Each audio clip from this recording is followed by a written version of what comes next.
All right, so people are still here. They have been here since yesterday.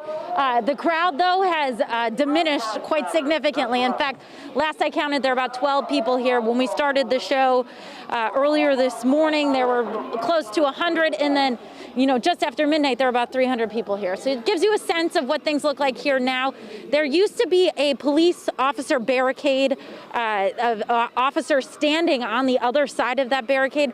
They shut that down about an hour ago. Now they're just those 3 Seattle police vehicles. Now, let's take a look at this video from earlier today so you can get a sense of what was happening early this morning. This is where things got heated between the protesters as well as officers.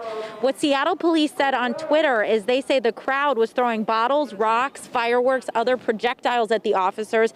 They also say the crowd was shining green lasers into the officers' eyes. Now, I should mention we did have a demonstrator come up to us who was here overnight and was here yesterday as well, and disputes this claim from Seattle police and said things were peaceful throughout the night and no one was throwing anything. However, Seattle Police Department does say they were having heavy projectiles coming from the crowd. They were authorized to use tear gas.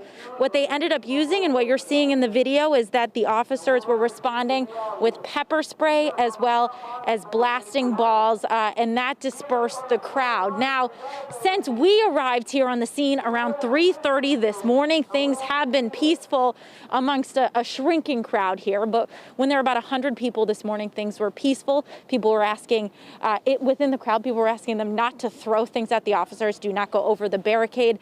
They were saying if you're not going to behave, you're going to be asked to leave. That was coming from other demonstrators. Police officers were standing there remaining silent.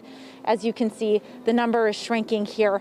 Still a presence at 11th and Pine, and there is no word on when this will clear out, if they will take down the barricade at all today. Something we will keep an eye on, but for now, I'll send it back to you.